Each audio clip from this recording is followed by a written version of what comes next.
All right, guys. Welcome to the Get Bit Podcast, the podcast for blurs, for nerds. If you have a fandom, you are most certainly welcome here. I'm most Will, aka Black Spartan. Of course, the man to my left, your right. And what did you have? I wasn't looking at your screen. You dropped something. What did you have? Well, we'll get to that when I introduce myself. The universe is correct when I have a brand new sword and you have a brand new son. So you know the universe works. It makes sounds. Oh, together. Oh, Muppet sword.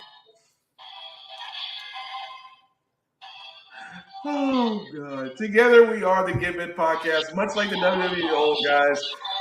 We do try to watch our language, how sometimes words do fly at the same time. There may be things that might be shown that might be too intense for younger viewers, so viewer discretion is advised. Aside from that, welcome. And it's as Joe said, yes, I am a brand new father. Me and my fiance, just this past March, did welcome a bouncing baby boy into the world. So I'm running on caffeine and hope.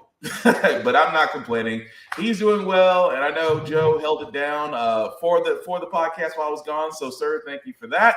Just remember, sleep cannot be decided on a 3-sided dice roll. Says you. Look, I sleep with a 6-sided dice roll. I go, roll. How many is it? I never tell them the odds, but yes, a lot has happened that we're going to try to catch up on. But quite lately, we have had like a multiplex of trailers come through. And I mean a lot. But one that came through from the DC side kind of gives us hope. Why does it give us hope? Well, because it's Blue Beetle. And if you have not seen the trailer, you're about to now, because it is one thing that it's unapologetic about, and I'm all for it. But Joe, anything you got to say before we play the trailer for Blue Beetle? I believe the response was so good that James Gunn said more than likely we're going to see Blue Beetle in the future, which as part of his lineup. Yeah. Which does not surprise me considering we're getting a Booster Gold show. That is true. Because you just can't have one without the other, even though it is Jaime versus Ted.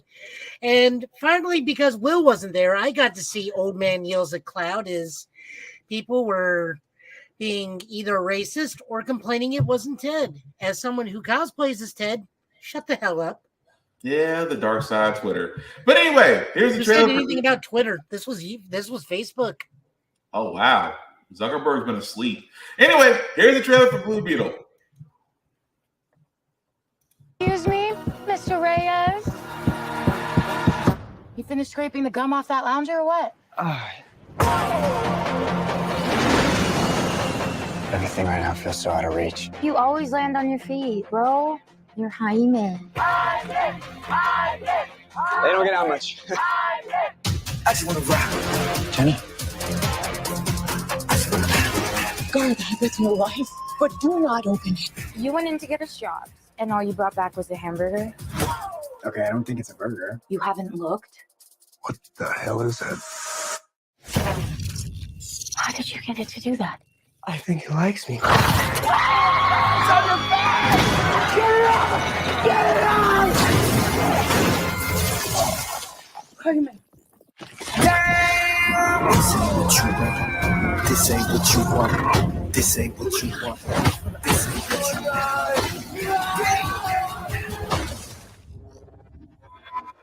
What the? Host acquired. Who said that? Okay, it's gonna be okay!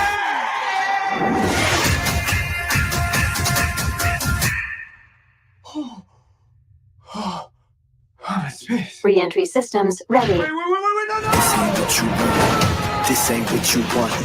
This ain't what you want. What is going on? I just want to rock. It's called the Scarab.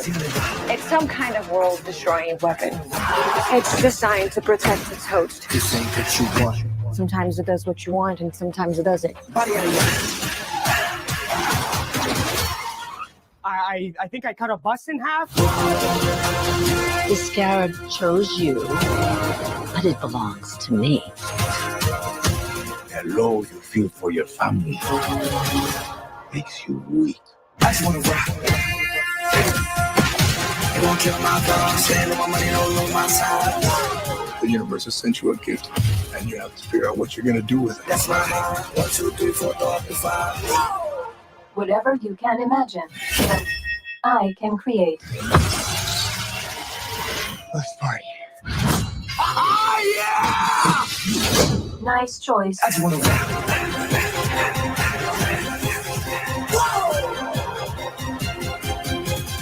Whoa. It's like Batman stuff. Batman's a fascist. I just want to rap.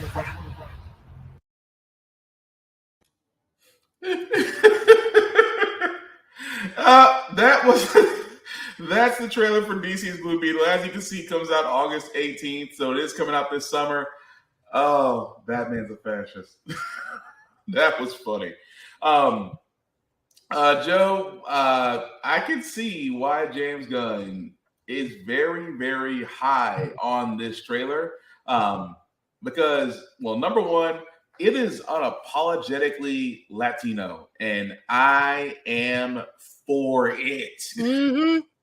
I am definitely for it because it does speak to not only the character Jaime, it also speaks to the fact they are writing to his heritage, how his family, the whole entire dynamic enters into it with George Lopez, of course, being the comedy relief. I was confused. I was trying to think because the woman who I'm thinking is the villain is either Ted Kord's wife or his sister. No, I think the sister is the one in the white suit. Okay, so it's got to be his wife. I don't know who the other one is. We do know that this is a world where the previous Blue Beetles were there because we do see at the very end of the trailer in Ted's lab, we do see both Dan Garrett's costume and Ted Kord's. We do see the Bug. Yep. The only thing I'm very fearful of in this movie, and I know it's going to be a central focus of the movie, is the family. But I'm worried they're going to go overboard on the slapstick-centric style of the family trying to constantly help. Like, I am very happy that they are going to be involving the family because the family was very important in the book. But I also don't want to see Abuela taking down 80 guys with a giant laser rifle. I can understand that. But then again, for all those that don't know, Graduation Day, again, you should be reading that. If Good book. 2 New Beetles. Should be reading that. If you haven't read Graduation Day, that's the current run of Blue Beetle. Highly recommend that you should. I don't know, because I do see what you're saying if they go overboard with it, because I just got through watching Shazam! Fury of the Gods, and Look, Darla made the right choice in saving those kittens over the people. I thought you were going to say skill save the world, but I thought you were going to go that route. I don't know, because it's just, I think Blue Beetle will do well just because it's different and it looks and a lot of care, especially into the suit. Yes, because the suit's practical, and the only thing that's being enhanced is the weaponry being digitized onto it. Exactly. And again, shout out to the Final Fantasy VII reference at the end, by the way. Oh, I mean, this is just like, how did I put this? This is a family-friendly version of the Guyver. Yeah. It really is. If you have not seen Guyver 2 Dark Hero, it really is. But again, I got no issues with it. I know I'm watching it. Hopefully my son will be to the point to where I can either I can trust him to be with a babysitter, or I'll bring him with me, one of the two, by August the 18th. But yeah. Just put him in a little scarab costume and tell everybody he's Kajida. Don't tempt me with that. You have no idea how many baby cosplay ideas I have. No, trust me, I've got a few I want to put him in, but I have to just wait till I tell him he needs to be baby Beast Boy, and you need to be Robot Man. Oh no, she won't. Yeah, she ain't going for that. But I can barely get her past Harry Potter. That's a whole other story. But anyway, with Blue Beetle coming out, of course, August the 18th. Like I said, we've had a multitude of trailers come out, not only from DC but also from Marvel, as Marvel did give us Samuel L. Jackson's next chapter in his MCU as Nick Fury. This is actually the trailer for Marvel Studios' Secret Invasion.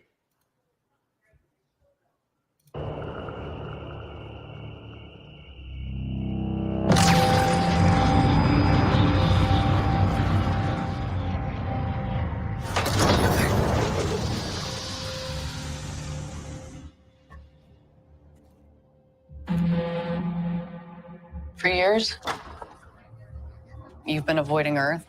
But I have called for your help plenty of other times, and you've been pretty content to let those calls go straight to voicemail. Yeah, well, this is different.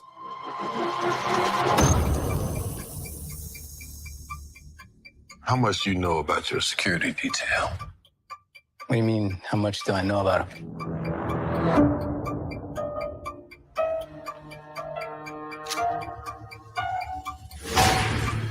Fury, we gotta be very careful now.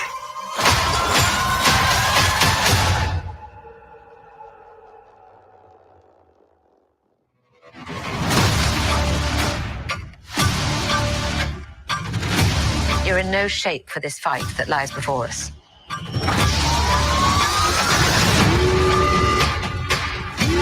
This is just the beginning. This is my war alone. And I'm the last person standing between them and what they really want.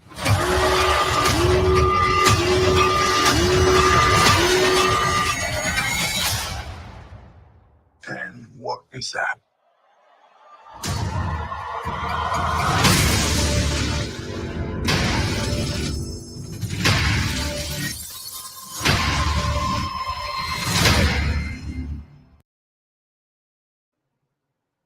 Okay, so as you can see, guys, that is Marvel Studios' Secret Invasion. Didn't say when it'll be streaming. We know it will be this year. But I do got to ask this question just because, yes, this is where I'm surprised that, number one, that this is going to be a television series. Number two, I guess it does answer the question of where Nick Fury has been this entire time, considering the fact that last time we saw him was literally on a ship with nothing but Skrulls. Which only leads to now, are we actually doing the Secret Invasion story from the comic book run? Will there be differences? Because I have a question about one thing. But, Joe, I just want to get your opinions on what we saw in the trailer so far. So I know it's coming out June 21st because I think that's Shadow's birthday. We're close to it. I'm kind of confused why we're getting this at this point because time frame wise, this takes place during the blip. Why is this not a movie? And why is this not establishing a new phase for the Kree Skrull War that the Avengers can fight on? Why are we doing secret? I mean, I don't mind it. I'm happy to watch it. But my thing is, I think they're going to tell a very short story in the Matter series. They're going to try to shorten the Secret Invasion story in a matter of a miniseries. Well, I mean, they're missing very pivotal parts of Secret Invasion. Yeah, which they're I think missing the superheroes finding the sleeper agents in the Savage Land. The out they could have had with Hank Pym. Well, that was in the comic book because that was one of the. They could have said that the Skrull that hit Hank that hit Janet in the comics was the Skrull, and they took gotten out of that easily. They didn't do that.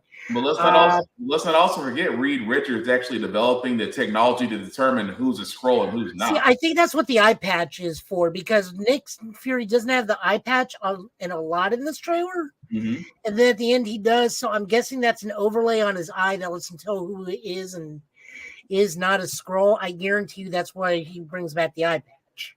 More than likely. But I'm going to be curious how they do it because like you said, it really, if it's going to be a television series, we know how most Marvel series are. They usually run anywhere from 8 to maybe 12, 13 episodes. The only yeah, save for Daredevil, which is getting 18, but that's a whole different thing. Yeah, Daredevil is getting pretty much the full slate. 3 6-arc episode or 3 6-part arcs. That would be. I mean, that's one way to do it. Yeah, but that's what I'm curious about because it works out great because they're giving very little detail about it. But because for all of us, like Joe and myself, and maybe others out there who have read Secret Invasion, you know that that type of storytelling, that's almost that's almost Hobbit level storytelling. Yeah, because we're so missing much too many happens. key players is the biggest issue on my end. Like Yeah.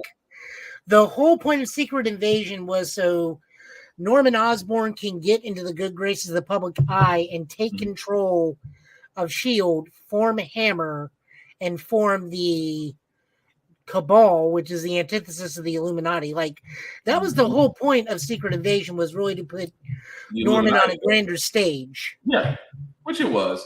But I'll be curious to see what they do. It's just that, like I said, maybe not giving a lot of information actually works out better as we get closer to when it does show on Disney Plus. But other news, I'm not sure how I feel about this, Joe, and I want to bring this up with you because you were there during the time when before we had a video game adaptation like The Last of Us, there was Street Fighter, Mortal Kombat, failed video game adaptations that didn't do well, especially the Street Fighter that's so bad, but we still watch it because of Raw Julia giving us M. Bison and giving us one of the greatest lines of video game movie adaptations history.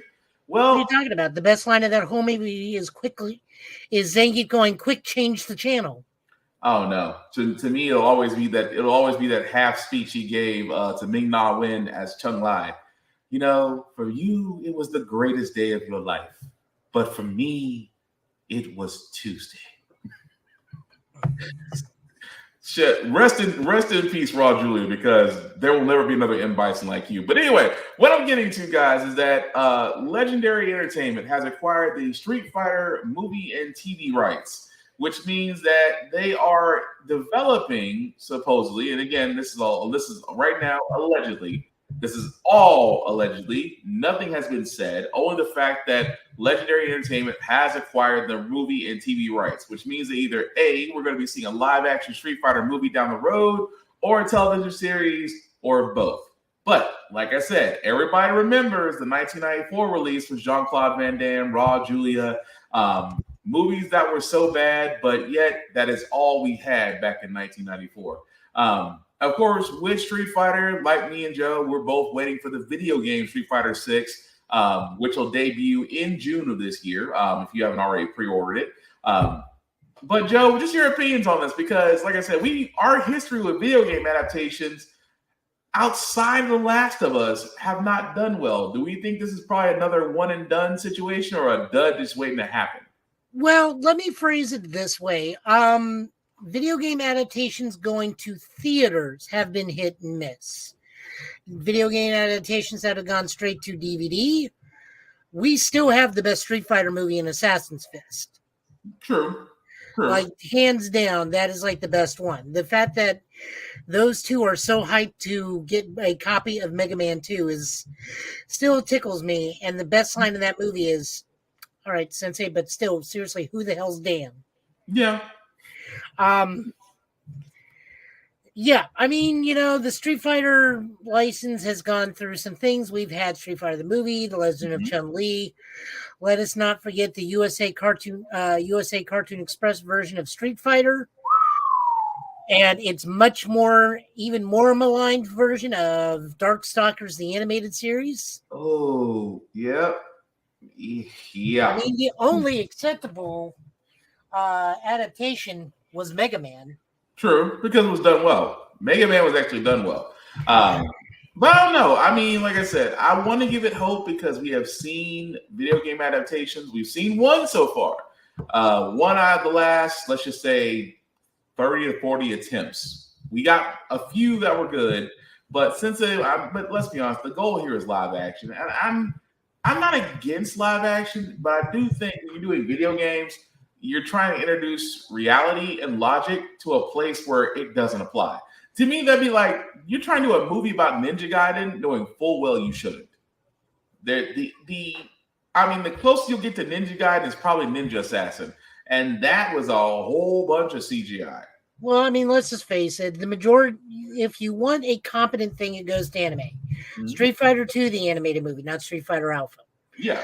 Street Fighter 2, the animated movie, the Fatal Fury franchise, to a very lesser extent, not Samurai Showdown, Virtual Fighter, the animated series, Voltage Fighter, Go Kaiser. Yeah.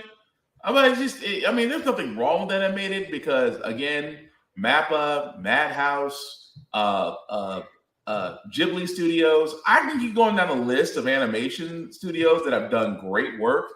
Nothing against if they want to go the anime route, because in anime, you can have that same freedom as you do in video games. I'm just concerned because if you're doing live action, it has to be done well. And for Street Fighter it already has an amazing story. It really does. The fact that they just don't need somebody from Hollywood to go, we just need to amp it up a little bit. I mean, you can go with Ryu and Ken's story about their master and how Akuma came to be. What are you talking about? Clearly, they were at their peak level in cinematic thing of being drug runners for Sagat. Why does Sagat look like every bad guy from a Steven Seagal movie? He looked like the quintessential bad guy number 2 from a Steven Seagal movie. I'm like, Sagat to me was supposed to be this guy that was always a rival to Ryu just because of the fact that he pretty much carved his chest open with a dragon punch. But still, it's just... I mean, we already got the best casting for Chun-Li in the past 50 years. Yeah. Jackie Chan does it flawlessly. Yeah, I would be... Yes, I am bringing up that one moment in City Hunter. Oh, dear God. God.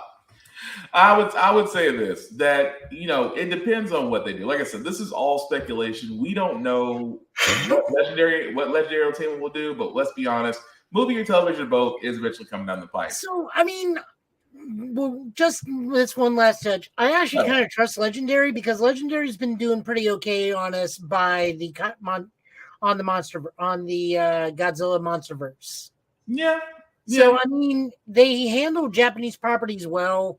I mean, the first Godzilla was very hit and miss depending on how you look at it. I got to remind people every single time. Yes, there was barely any Godzilla in it. Please go back and watch the original Gojira. Mm-hmm. That had 8 minutes of Godzilla out of the whole movie. Although King of the Monsters was good, and they've King done of the Monsters was really good. King of the Monsters both Kong movies were good, and then Godzilla versus Kong. I still say that they kind of gave, as much as I have to score points, I think Kong really had 2 rounds, but that's just me. No, Kong had 2 rounds, but Godzilla still gave him the look of stay down kid. Yes, although that was kind of a cheap shot. But anyway, I'm not arguing that. Not arguing that.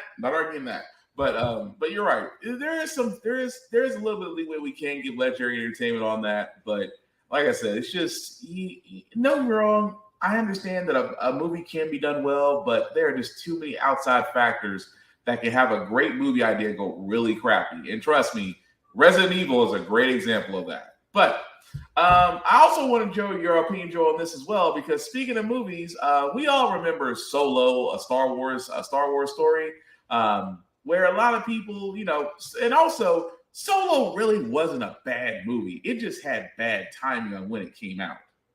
It came out at the wrong time. The biggest issue with the Solo movie is they crammed everything that was ever said about Han Solo in the movie within an hour and 30-minute time span. You literally just told his whole life. The only thing we didn't do was the extended universe. He turns out he's actually Prince of Corellia. But still, just the whole thing about it. Like, I always felt like Solo got a bad rap, much like Rebel One. Rebel One got a bad rap, and I'm like, it's much like Andor, and I actually like Andor. But anyway, get away from my point. But that being said, Mr. Childish Gambino, Donald Glover himself, has confirmed that he is in talks with Lucasfilms about not only bringing Lando back to the Star Wars, but actually maybe giving him his own series. So I was like, don't get me wrong, I loved Donald Glover as Lando Calrissian. I think he did a great job with him. And of course, there's always that question of, we don't really know outside of the books and outside the books and the movies, there's really not a lot about Lando Calrissian unless, you follow going to the non-canon. But let me ask you this, Joe. Do you think it's a good idea that that this is at least being talked about? Because even though we do have more Star Wars news, which we'll get to momentarily, but do you think this is a good idea to increase his footprint in the Star Wars universe, or is this a mistake? I mean, just really depends on how things go. Like, I can see this being like a Star Wars version of Ocean's 11 with him leading everybody, him being the Sinatra. I can dig that. Because I mean, like, I think Lando. I think immediate con man, shyster with the cape, the long gamble, the gambler, or just the long con. Mm-hmm. Like, I mean, that's just Lando Calrissian to me. Other than if anybody says flowy capes, my mind immediately goes to Lando Calrissian. Doesn't matter what kind of cape we're talking about. It's just you bring up flowy capes, mine just goes to Lando. But can we also say the cape is always fresh pressed? Even when he's a guard for Jabba the Hutt, does he have a cape? That cape is still fresh pressed. It is still dry, clean, fresh pressed. It's got to be considering how much he has to go outside in the desert. I mean, I'm just saying, for a man that's surrounded by people that are caked in dust and dirt and sand, he looks like he just stepped off a runway. That's all I'm saying. I don't mind it. It's one of those things where I got to see, like, what's the premise? Because the only premise to me that works with Lando is a heist film or a con job film, or how he cons his way into playing a long con that gets him Cloud City. And I wouldn't be mad at that. No, I wouldn't either. I would love that, actually. I would not be mad at that. But I do think, like you said, it has to fit him. It has to be a heist. Like you said, it has to be an Ocean 11s or a heist type of movie. Well, I'll even take Italian Job, because that was also a great heist movie. But yeah, I can live with that if that's what they want to do. But like I said, we did have other Star Wars information that just came out. Because like I said, we also got other Donald Glover news that just came out. I mean, like I said, Friday felt like the floodgates of news opened up, and what's going on in the world today, we could use the distraction. But anyway, again, guys, this, of course, if you were in London or didn't know about it, that they did actually have a Star Wars release, kind of a convention, if you will, in Star Wars. They actually gave us some new news. Yeah, this is Star Wars. This is Star Wars Celebrations. This is the big Star Wars con for everybody. Just this year was in London. Thank you. So we do know out of that convention that there will be 3 Star Wars movies, as reported by comicbook.com, saying that the past and present and future of the timeline, and they will be directed by James Mangold, Dave Filoni, and Charmin Oben-Chinoy. Now, here's where it gets kind of dicey.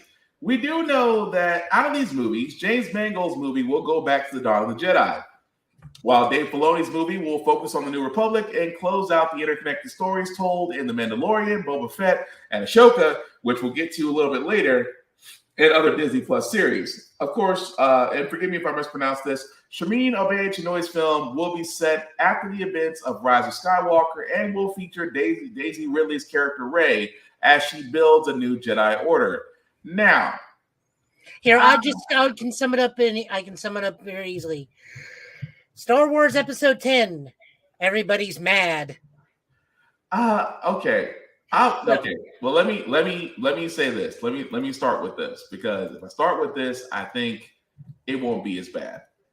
When I first read that, I was like, I had to kind of step aside and put away my dislike, because I always felt like the Daisy Ridley, the Rey saga really should have been Finn saga, because of the way advertising had pushed Finn to look like he was going to be a child of the Force, considering the fact that his background was more told than Rey's was, that his story would have aligned more to being a child of the Force than Rey's was. So I kind of had to be like, y'all still want to give her as a Jedi Master and want to?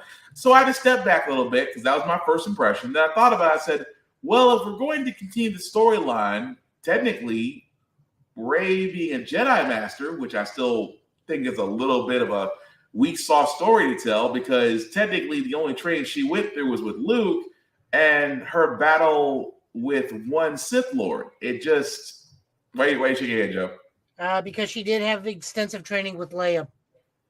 See, that's the thing where remember, that's when they were trying to make all the books and all the movies interconnected. So if you miss the book where she's training with Leia for, I think, a year and a half, she had a decent amount of training. Now, Of course, it's Hollywood, so that means all that training means I can lift 5 rocks as opposed to 1 rock. But But I guess that's the part where I'm just like I said, I had to let go. I had to let go of that bad taste in my mouth because every time I looked at it, it was like it should have really been Finn, and I'm like, I don't argue that in the least. I think John Boyega got the shaft.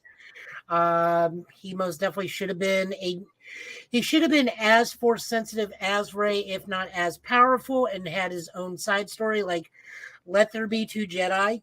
I have no problem with that whatsoever. The bright side I see about this is that I believe they've already said this is taking place 15 years after whatever the final movie was. Yeah.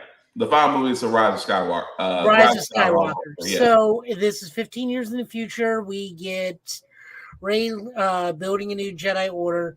What makes this more important than those movies, especially for the Rey character, is we have her with her own school, her own way of teaching, because Luke came just as curmudgeon-y as the Jedi Council before him. Yeah. Meaning this can potentially give Rey to make Rey into extended universe Luke, where extended universe Luke was like, do good things and be good people and use the Force in good ways. Yeah. You can have attachments, just don't let them rule you. Sure. The other thing is we no longer have the Empire. We don't have remnants of the Empire. We have a whole new villain and a whole new thing we can work with. Right. So, I mean, it could be Pirate Guild. It could be, they can bring in the Hapes Consortium, which that in of itself is its own thing. True. We can bring the Yuuzhan Vong. We can bring in the mother, the father, and the daughter from Clone Wars, like they were doing, what was her name? Abeloth. Yeah. But I think that's going to bring in a litany of things that are not Empire related and make it its own, give her own unique story rather than retreading Skywalker stuff. But here's the thing, though. Are you going to really be able to retain? Because a lot of people got turned off on the Rey series. So the problem is, and I understand because I had to explain to some people, the Star Wars you grew up with is not the Star Wars we're putting out there because really it's not for you. It's for the next generation. It is. So I guess that's going to be the challenge because a lot of people were turned off on the Rise of Skywalker, and now you're about to really dive back into Rey's story years later, and I'm not saying it's an impossible mission, but it's going to be difficult to hook them back. Well, here's the other thing that I think a lot of people aren't seeing. Mm-hmm. We're not promised a trilogy. This is its own thing. These 3 directors are not trying to make an interconnected movie. Right. John Boyega, somebody could pull up to John Boyega's front yard with a dump truck full of money. It's like, hey, you're going to be in the Rey movie. You're going to be one of the teachers at the Jedi Academy. We're going to give you your due, and we're going to make things right. If they did that the same way they did I gotta stop myself because I'm going into Mandalorian because again I felt like that was a right wrong was righted in that story, but we'll get to that later. But no, I get it. If they did do that, it would mend some fences because again, people look at Finn and go, it really should have been you. It should have. We're also very clearly Lando's missing son. We're not idiots. I mean, technically, you could have said Mace Windu found you and trained you in his style because, again, we never saw a body. But I digress. But that could even be a thing. We don't know. Yeah, we don't. I mean, Mace could have found him and trained him for all we know. But another thing that did come out of the Star Wars Celebration was a trailer for Ahsoka, and it is, well, it's beautiful. I hope you like Rebels because it's the rebelliest rebel there ever rebelled. Yep, here's the trailer. Something's coming. Something dark.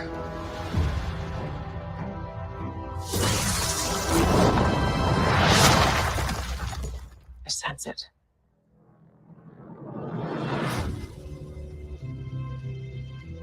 This is a new beginning. For some, war. For others, power.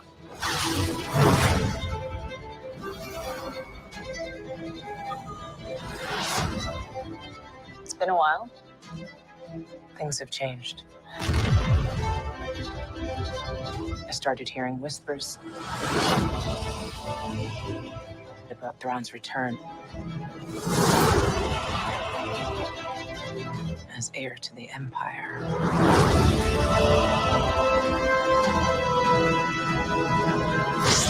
We have to prepare for the worst.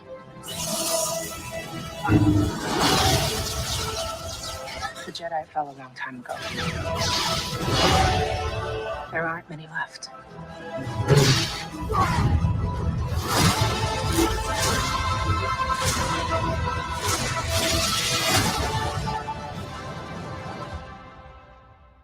Perhaps it is time to begin again.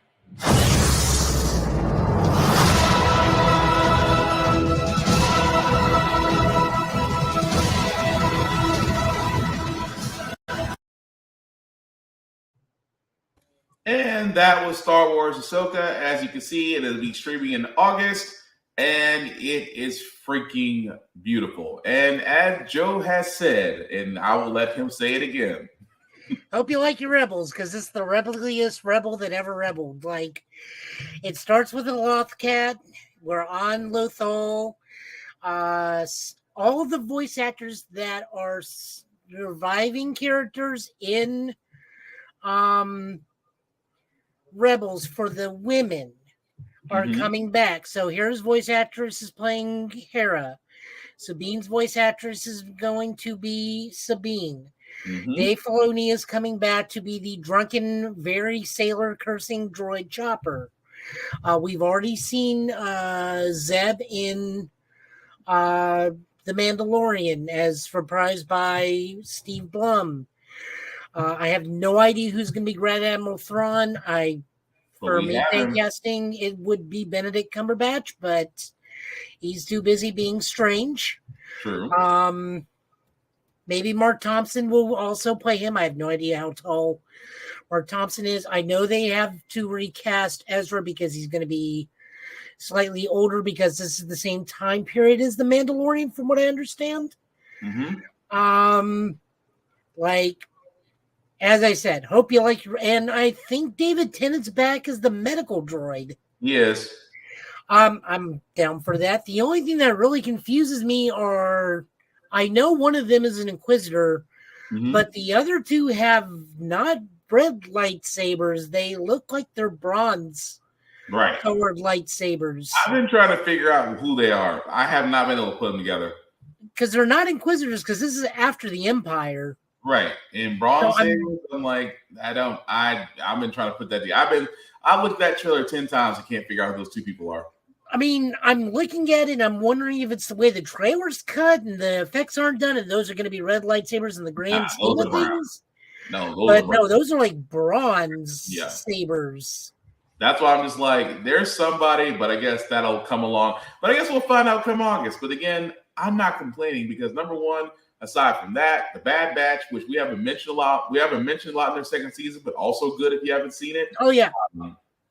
Skeleton Crew is coming up. I know I'm missing one. The Acolyte. The Acolyte is also coming up. Thank you. So Star Wars is going to have a busy slate of shows coming to us. So again, not complaining about this. However, very quickly, because me and Joe are both fans of sports entertainment, also known as wrestling. And I say it many a times. I'll do to echo Mr. Kennedy. Wrestling is real. People are fake. I don't know how we feel about this because unless you've been under a rock or watched WrestleMania, there was news that came out about after the second night of WrestleMania that WWE has been purchased by Endeavor. Endeavor is the same company that also owns the UFC, also owns WWE, all under the same umbrella. Now, you would think because, well, we already know that Vince McMahon has been trying to sell WWE since his exit for nefarious intent, as we'll call it. He currently looks like evil Walt Disney, so yeah, he does look like a person. He does look like the evil version of Walt Disney.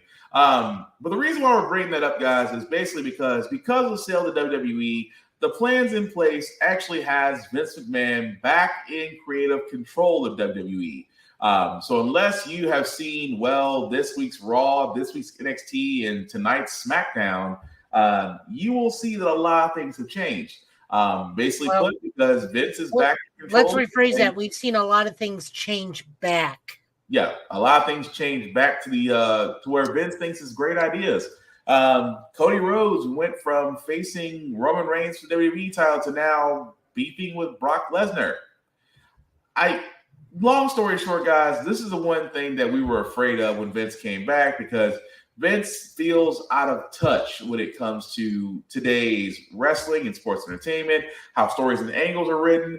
Wrestlers who have signed on to contracts, who's, by the way, a lot of the top stars' contracts are expiring, whether it's next week or the week after next, which are really rethinking their ideas of staying with WWE. Even former IWGP heavyweight Jay White, the Switchblade, who was initially coming to WWE, had changed gears and went to AEW. Why? Basically because Vince McMahon is a person that just seems out of touch with time. And really quick, Joe, do you think this is the beginning of the end for WWE? Because I don't see Triple H staying in there too long for this. He was supposed to actually address that this week, but no. I see things going badly when we see Conor McGregor holding the IC belt. Yeah. And of all now, Mania was... I actually enjoyed Mania. Mm-hmm. My favorite match was easily the McIntyre Sheamus. What are they calling him these days? I just call him Gunther, because his name is Walter. Yeah, Walter. Mm-hmm. That was my favorite match the whole time, because I guarantee you, and my buddy Jesse, who's a indie referee, looked at these three men and Gorilla, just shook hands and went, "I'm sorry for what I'm going to do to you out there." Yeah, I mean, they were throwing potatoes at each other. Oh, that was a lot of hard hits, especially between McIntyre and Gunther. My God! Oh no, it was the slaps were so bad on Sheamus, he just became. Oh, it was just red. Oh no, we call him what he was. He went from Larry Bird clear, as he usually is, to standard Caucasian. Yeah, he actually had some color in his veins from those slaps. But no, it's just, don't get me wrong, WrestleMania, WrestleMania Night 1 was great from a booking standpoint, because I don't want to get too stuck on that, because for WrestleMania Night 2, Cody really should have been put over, or Roman Reigns should have won clean. It just didn't feel right for a finish. At the same time, as much as I love Bianca Belair, I think that Asuka really should have won and let her run with the Kana-chan gimmick for the title. It's just odd that they really didn't pull the trigger in a lot of places, especially as we mentioned the Intercontinental title match. I would have loved to see Gunther lose to Sheamus or McIntyre, and then McIntyre and Sheamus could went ahead and have their own program, and Gunther would have been free to maybe go for one of the championships. I would have been fine with that. But to me, Night 1 was great. Night 2, the finishes could have been better. But not to mention the amount of staples Finn had to get on his head for that ladder shot. That picture they showed afterwards, where that man was split like a melon. That's why I was like, ooh, dear God. We were just like, we saw the ladder go, and we all just went boop. Yeah. He split. That no, I was guarantee split. the reason Roman didn't drop is because they want Roman to get the longest reigning record ever. Which is fine. That means he'll probably just drop it at SummerSlam. Yeah, but now you're milking it, because that's why I'm saying that's the problem with that. It's like, well, no, go ahead. Oh, I was gonna say, I think the other reason with Brock Lesnar is he nearly pulled a Hulk Hogan during the Amos match and really effed his back up. I thought he injured himself. That suplex where he hyperextended and he came up Amos wasn't in a position to like help him on the first one. Yeah, I mean, you're trying to suplex a guy that's got about 5 inches on you, 5-6 inches on you, and you're trying to suplex him. I mean, good God, man. And I thought that a couple of times that Brock Lesnar messed himself up. I kind of thought the way he was doing, he was messing himself up. But again, we will see what happens with Vince now ready to show back in WWE. But there are dark times ahead. Dark times ahead, indeed. But like I said, we got a crap load of trailers, and we still got something to go through. This one I'm kind of curious about because I have not seen this anime in a very long time. The fact this is going to be live action, I'm curious to see how they're going to go with this. Now, they're calling this Knights of the Zodiac, but if you're wondering yourself why they're not called it Saint Seiya, it's only because it's a short name, but it's still Knights of the Zodiac. And like I said, seeing the trailer, I'm digging it. Joe, any thoughts before we play it? Oh, hey, they got Icky in here. Here's Knights of the Zodiac. Vision. People burning. Everything destroyed. It was Athena. She was doing it. I was doing it. We won't let that happen, will we? I saw what you did in the ring. I knew it had to be you, Seiya. What if I told you Sienna here is the reincarnation of the goddess Athena? And you are destined to become one of her guardian knights. How does it feel to be a goddess? Sometimes I feel like I'm a guest in my own body. Are you ready to start your training? The Pegasus Knight is brave, humble, and committed to protecting Athena with his life. How the hell did you do that? The war that awaits us is unlike any other before. I must save the rest of us from her. You think I wanted any of this?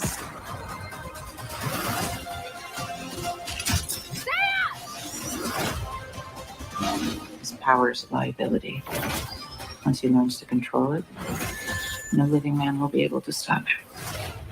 You might want to buckle up.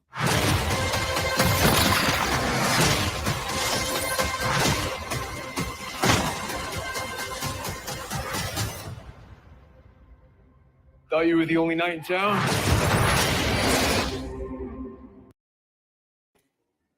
Okay, so that was Knights of the Zodiac. As you can see, will be in theaters on May 12th. I'm a fan of the old series. I think this is actually going to be great. I really can't find any problems with this because I like the fact they're not going with the full slate, but they're really just trying to tell the story.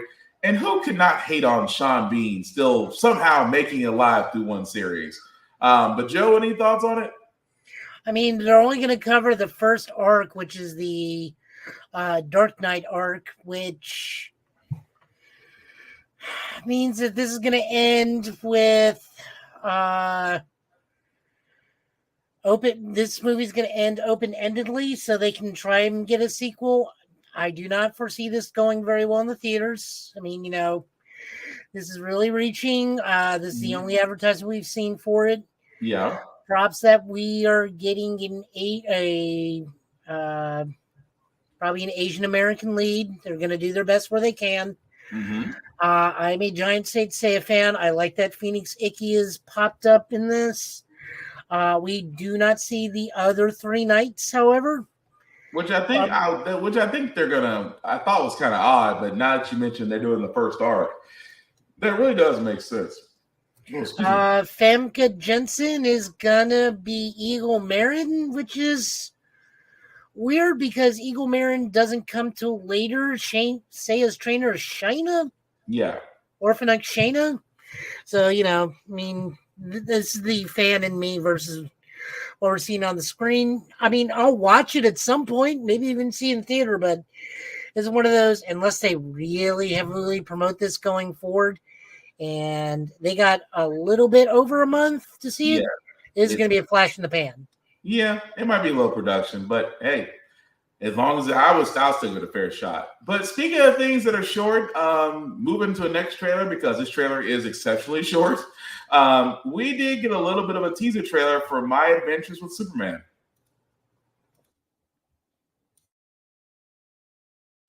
What was that? Everybody get back! No! Superman! Are you okay? I am now.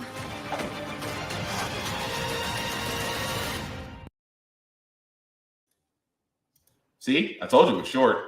Yes, My Adventure with Superman coming on Adult Swim. Now, this looks like this Superman does look like in the same style that James Gunn envisioned as far as his Superman legacy movie that he's already written and will be directing very soon. As he did say, he did want to go with a younger Superman. But just from that clip, like I said, 15 seconds is a lot to go off of. Is not a lot to go off on. But Joe, what do you think about it just from that trailer? Well, this is one of the survivors from the Zaslav, or I think it's Zaslav, the WB, the great WB purge of animation projects, because Amazon is picking up the Cape Crusader series. Adult Swim is picking this up just so it gets made. I don't understand why it's an Adult Swim series. This is something that I can just see being on Cartoon Network, but maybe like, who knows? I don't know what the rest of the format is, because I just know it's like this series is really going to be focusing on Jimmy, Lois, and Clark more than it really is Superman. Yeah. The animation style makes me think that this is Adult Luz and Gus from Owl House, and they just stumble upon a new friend who happens to be Superman, but that's because it's a similar art style. I mean, it seems fine. I don't have live television. I don't have HBO Max, so, watch it through means. Yeah. I mean, I'm willing to give it a shot just because this is going to be, this seems like it's going to be in that same vein for the gun DC Studios. I really, like I said, 15 seconds is really not a lot to go off on. I dig the animation style. I dig the look of Superman, but it's one of those where I guess we'll have to wait and see as it gets closer to Adult Swim. But just like I said, 15 seconds. It was pretty quick. That also being said, guys, I did want to show a little bit of Tears of the Kingdom. I know I'm late to the party, but I have been avoiding any Tears of the Kingdom information since my son has arrived. So what we do have here is the demonstration from the Nintendo Switch Direct they did a week ago. But I just want to show a few minutes of my next video game obsession, Legend of Zelda: Tears of the Kingdom.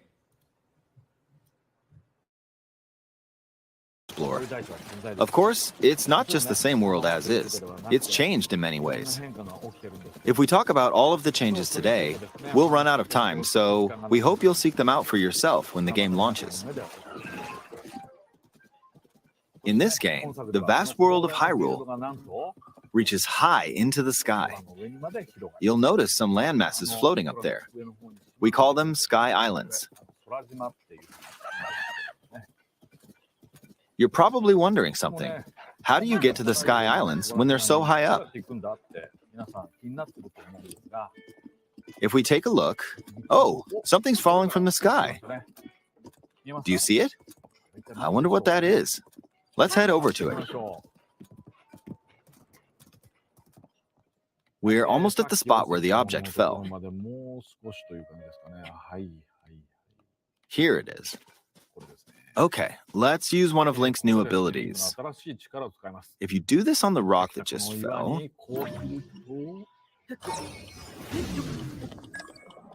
Look, it started rising. This power is known as Recall, which rewinds an object's movement. Since I just used Recall on the fallen rock, I can now rise into the sky. We're a lot closer to the Sky Islands. Let's use the paraglider to reach one of them. There are a few other Sky Islands floating here too.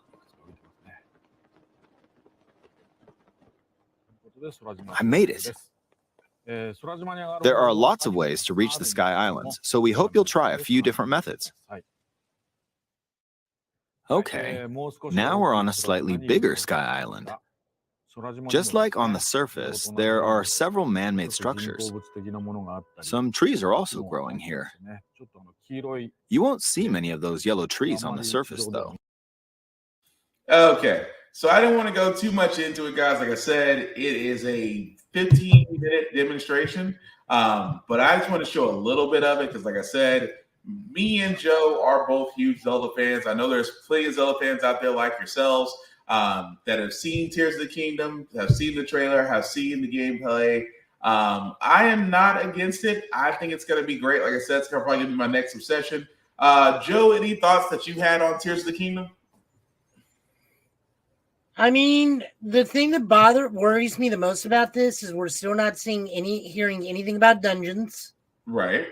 Weapon degradation is still there, but that's augmented with weapon fusion. My idea is still that Link could take a weapon, level it up, take it to a blacksmith, and progress to the next level of that weapon.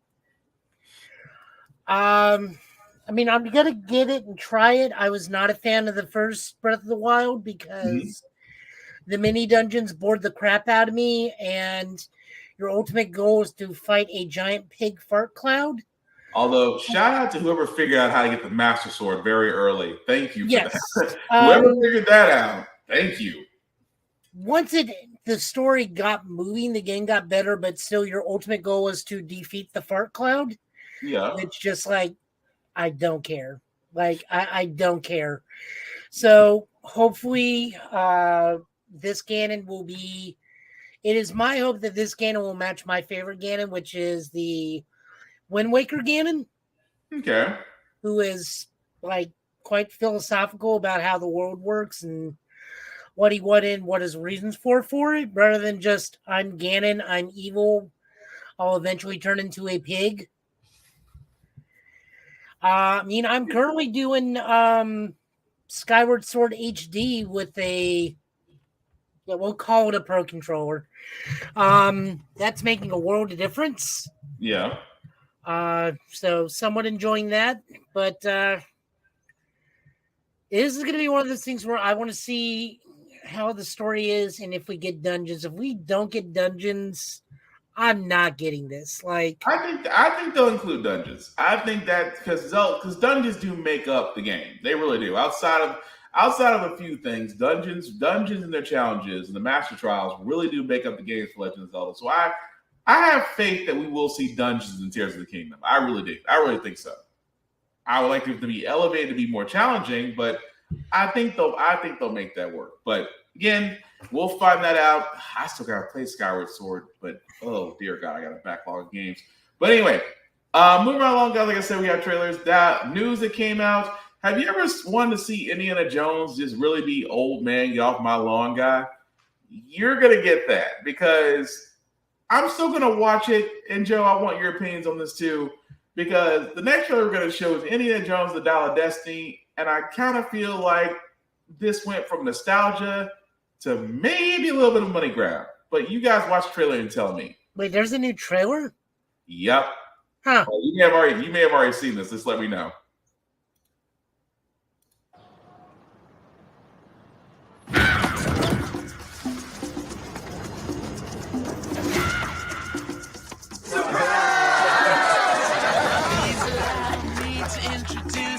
I'm retiring. Well, in that case, what are we drinking? Same for the goddaughter. Dad told me you found something on a train during the war. A dial that could change the course of history. Why are you chasing the thing that drove your father crazy? Don't move. Please get out of here. Stop! Sorry. Helena! Dr. Jones, get him.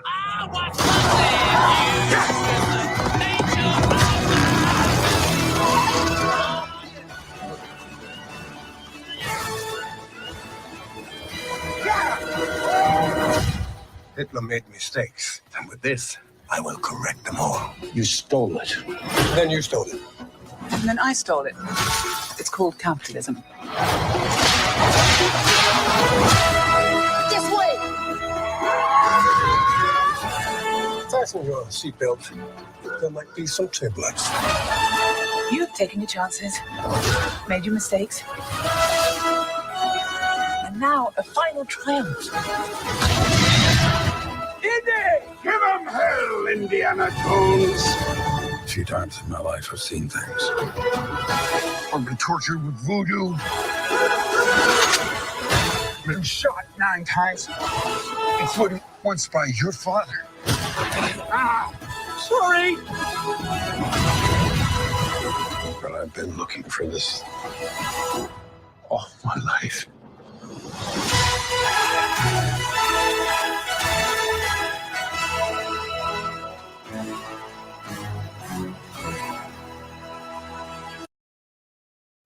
Okay. And that was Indiana Jones, The Dial of Destiny. As you can see, will be coming out June the 30th. Look, I am an Indiana Jones fan. I really am. Especially still my favorite, still Raiders of the Lost Ark. That's still my favorite. I mean, I love the Temple of Doom. I love The Last Crusade. Kingdom of the Crystal Skull, it's there. But I look at the Dial of Destiny. I'm thinking, okay, this is almost like an older Indiana Jones situation, really to the level of almost old man get off my lawn kind of thing. I'm not against it just because it is a twist with the goddaughter of the guy from, if I'm right, the guy from Raiders of the guy from Last Crusade. That's her father. But is it me or are we just, correct me if I'm wrong here, Joe, this is what you're getting out of this, that when I look at the Dial of Destiny, do I feel like they're kind of going a little bit too deep in the nostalgia well, or is this going to give us a different retelling of Indy as an older Indiana Jones? It's going to be a lot of flashbacks. Yeah. That's why I'm like, it feels like it's a nostalgia movie where it's going to go back to and don't get me wrong, Mads Mikkelsen, I will watch that man in anything. He is first off, a phenomenal actor. He plays an amazing bad guy. Also plays a good guy as well. But again, phenomenal actor. We'll definitely watch him in anything that he does. I guess that's what I'm worried about. The whole idea of it going into nostalgia too much and not really telling an original story is where my concern is. But anything on your end, Joe, about the Indiana Jones and the Dial of Destiny?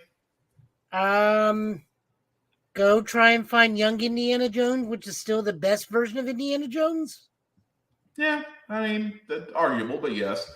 I don't know. Like I said, the only other thing I can say is, if your biggest complaint was the fridge, we got more new complaints for you coming soon. Definitely the fridge made sense. Lead line, nuclear explosion.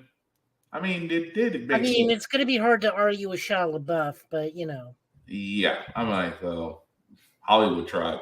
But no, like I said, June 30th, that comes out. Another trailer, because like I said, we got trailer heavy this week. But this one was a welcomed look. This is basically the next trailer for Spider-Man Across the Spider-Verse. If you have not seen this, you really should, because this is the entire reason why I love the MCU. Because what a certain Spider-Man says lets you know that everything is connected. Everything is connected. But here's Spider-Man Across the Spider-Verse.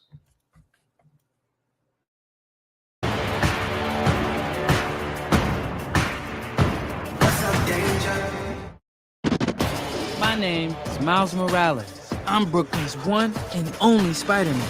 And things are going great. Oh, yeah. You were supposed to be here at 5. All right, whatever. Whatever? Wow. Whatever? So are you like a cow or a Dalmatian? I am the Spot. It's not funny. Don't do that. Miles's grades are pretty good. A in AP Physics. That's my little man. And a B in Spanish. Ooh, okay. Miles. Are you trying? Mira, eso es imposible. I gotta go. All right, bye. He's lying to you. And I think you know it. What's up, danger? Miles! Want to get out of here? Oh, Gwen? So wait a minute. There's an elite crew with all the best spider people in it? Who's the new guy? This is unbelievable. This is the lobby. Miguel O'Hara. The whole thing was his idea. What's a guy got to do to join this spider team? You can never be part of this. Don't even get me started on Doctor Strange and the little nerd back on Earth 1999-99. Come on, go easy on the kid. He had a terrible teacher. Peter. Miles! Mayday. You have a baby? I have a baby. I'll take it from here. Miles, being Spider-Man is a sacrifice. What's up, danger? You have a choice between saving one person and saving every world. Send me home. I can't do that. I can do both. Spider-Man always. Not always. What about Uncle Ben? If not for Uncle Ben, most of us wouldn't be here. Can't stop me now! can't run forever, kid. I can't lose one more friend. Miguel, this isn't what we talked about. You do? I have no idea what you're doing. Everyone keeps telling me how my story is supposed to go. Nah, I'm gonna do my own thing. All stations, stop Spider-Man. You? Me?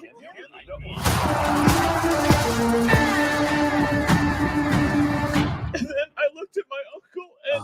Let me guess. He died?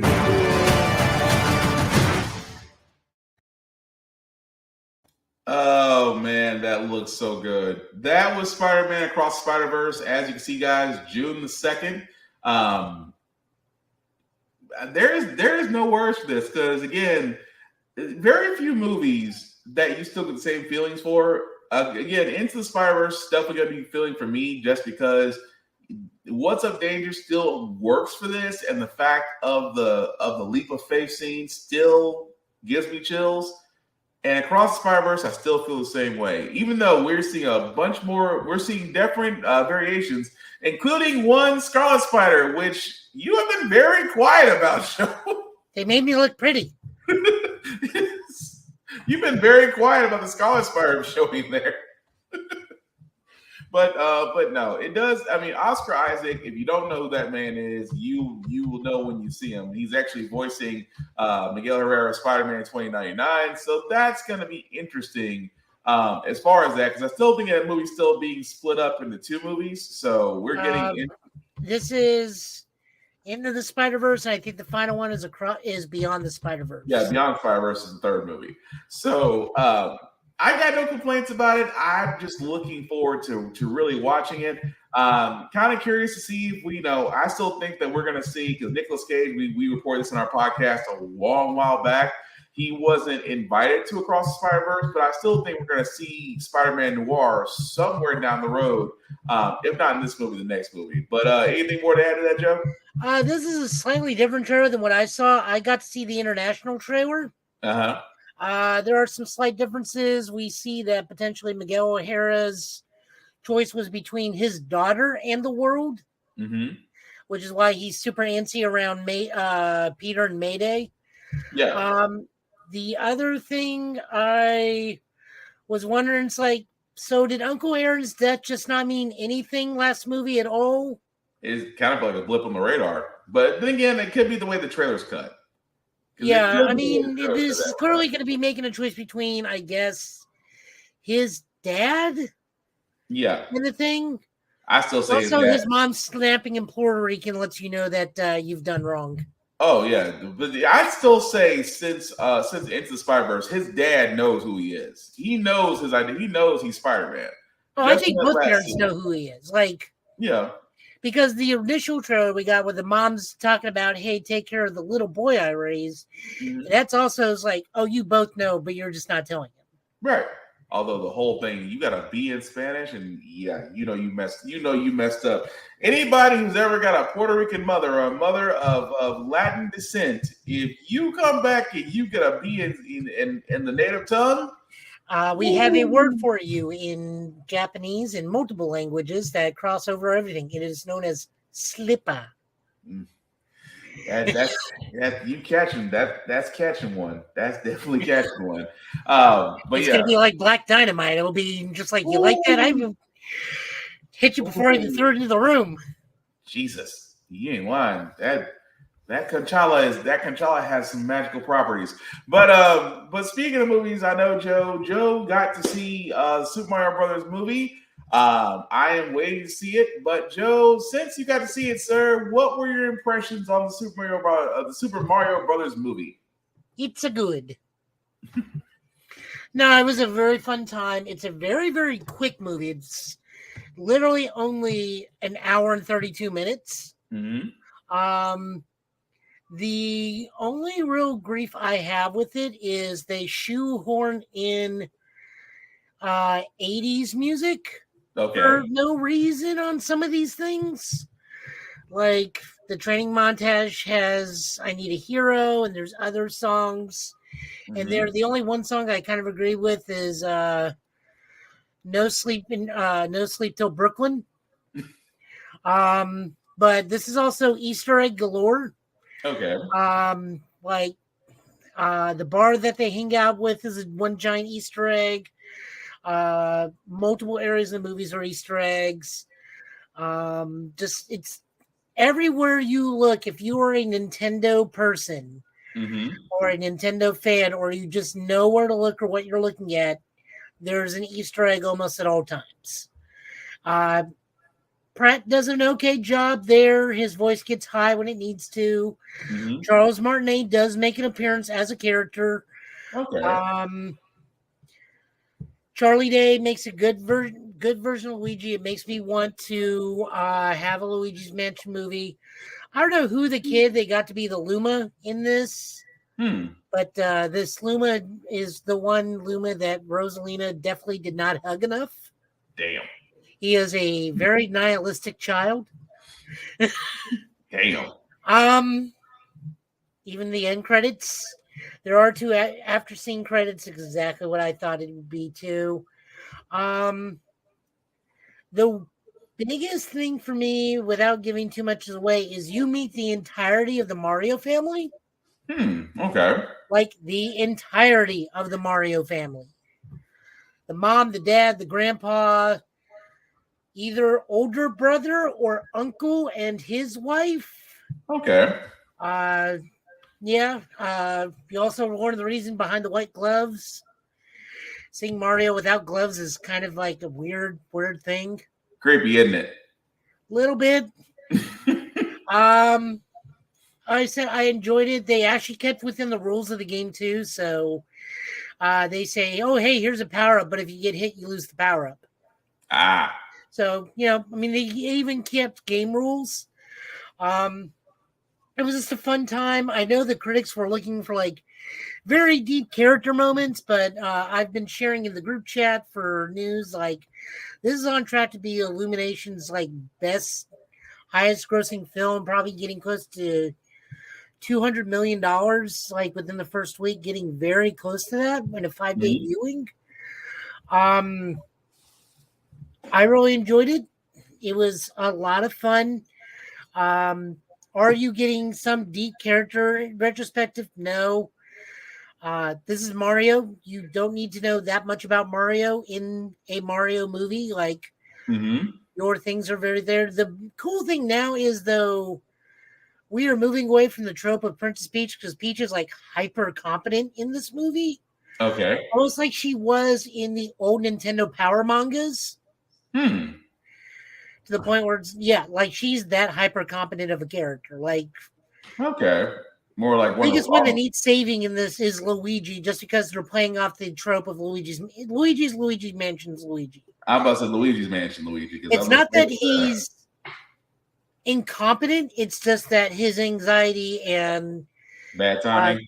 No, cowardice is just at an all-time high. But once he's in there, he's as competent as Mario. Gotcha. There's also a lot of really cool 2D sequences in the movie. Also, the Kongs are fun in there. Okay, that's something to keep in mind because I definitely want to go see that. I know my son went to go see it, and he went to go see it with his grandpa today, and he said he loved it. So yeah, gives me reason to go see it. But we do have a couple more trailers before we another news before we get to our comic pool. So again, I'm not sure how I feel about this because Sony, of course, Sony has announced that they will be having a new PlayStation handheld in the works. This will be tethered to the PlayStation 5, codenamed Q Lite. Supposedly, this is going to come out or launch either before the PS5 Pro or after. But right now, it is slated to hit stores in the 2024 holiday season. The last of our two trailers that we do guys have is one for HBO Max for Clone High. If you don't know about Clone High, well, let this trailer give you a good idea. Something feels off. Whoa! A little spaceship! 20 years ago, Cinnamon J. Scudworth created clones of historical figures and sent them to a high school called Clone High. And then suddenly, he froze the clones on winter prom night. Our mission is to unfreeze those clones, then secretly groom them to one day rule the world. And so begins Operation Spread Eagle. Oh my god, this is a nightmare! Somebody wake me up.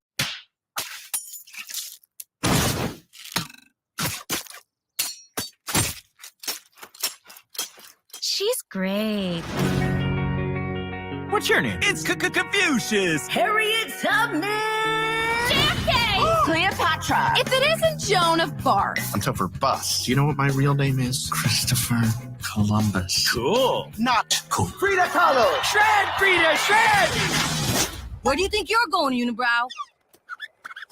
Does anyone mind if I kick off a montage? Cool. I like boobies and butts. So sex positive. Yes, I am positive I like sex.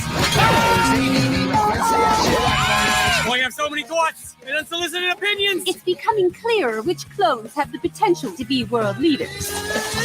Rock fight. Whoever gets hit in the nuts wins. Oh, let's play again. Oh, so fun.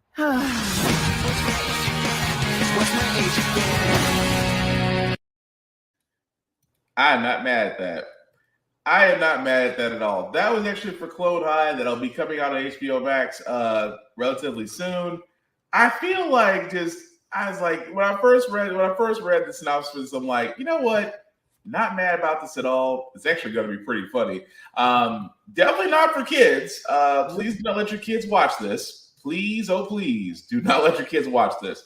But Joe, any thoughts on Clone High? I mean, aside from Gandhi clearly not returning. Yeah.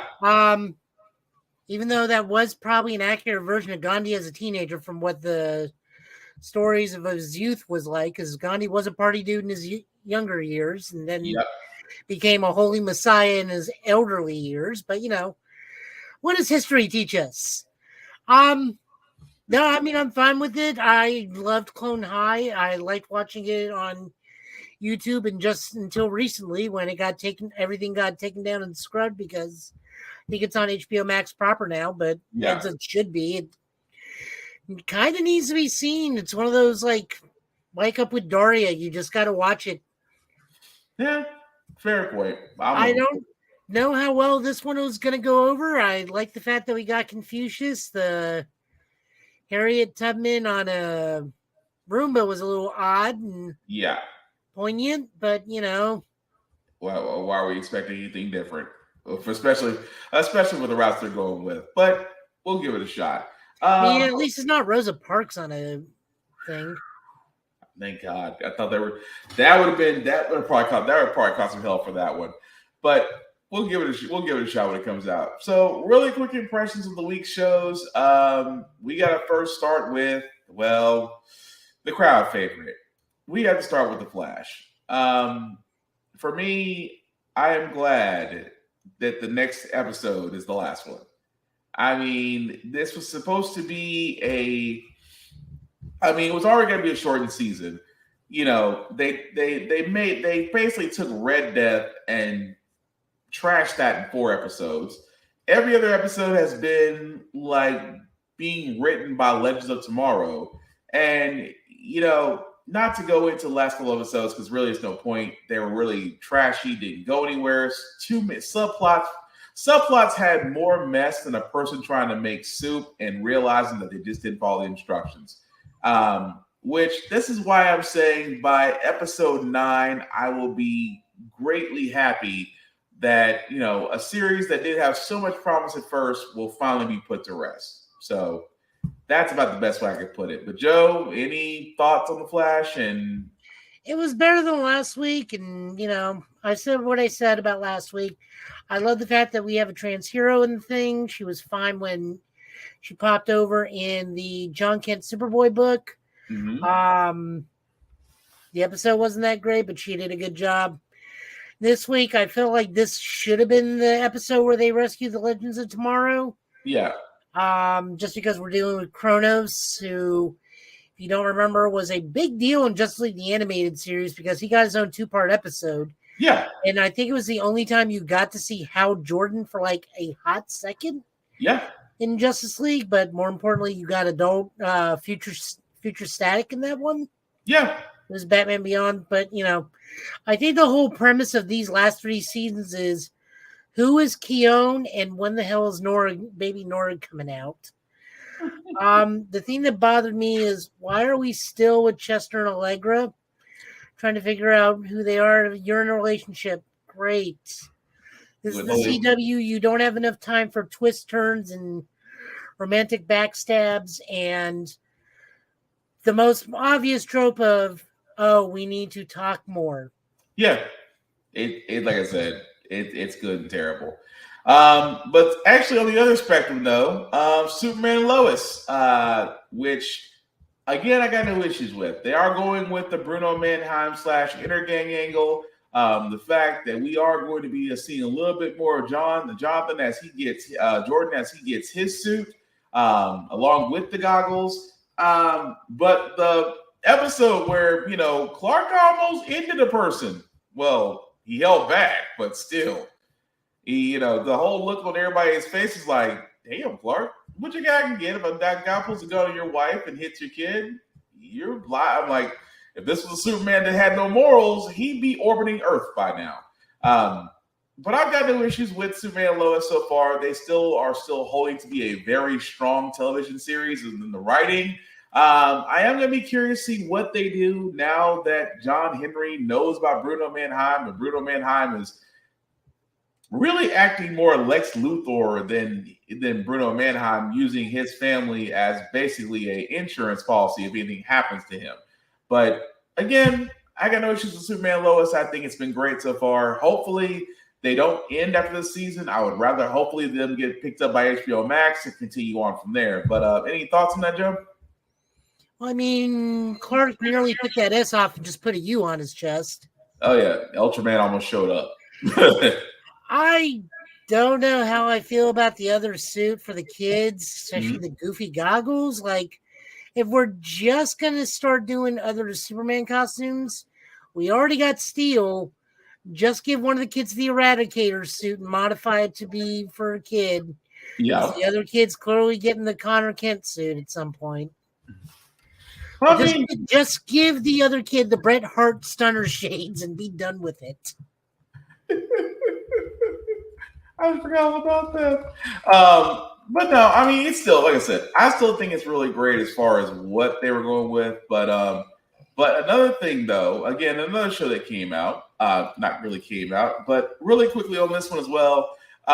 We didn't want to go ahead and go into The Mandalorian just because, number one, the most recent episode had surprise cameos, by the way, not just by Jack Black, not just by Lizzo, but Christopher Lloyd, because I'm not going to lie, it almost passed me by until I listened to his voice. That Christopher Lloyd, of course, the guy who played Doc Brown in many of the roles, were all a part of this week's most recent Mandalorian episode. Jack Black, to me, is a guy that could be in any fantasy world and own it. Lizzo, I thought, did exceptionally well in her role as a queen. And of course, I love how Din Djarin literally solved Bo-Katan's problem, and he used it with logic. Because he literally sat there and said, because for all those that don't, I don't want to spoil it because, again, it's recently new. I want people to go back and see how he did it. I'm just saying that he solved it with logic. What was it that they said in every... Oh, right. He solved it by using the transitive property. Yes. He really did. And he can't be mad about it because it's still within the rules. But again, don't want to spoil it just because I thought it was great. I love where they're going with Bo-Katan as far as her role. The Armorer, there's a reason why they call that person the Armorer, because my God, even with two things in her hands, she was still dangerous. But no, any thoughts on Mandalorian, Joe? I mean, for the newest episode, I dug it. It kind of had a Blade Runner vibe to it a little bit. A little bit.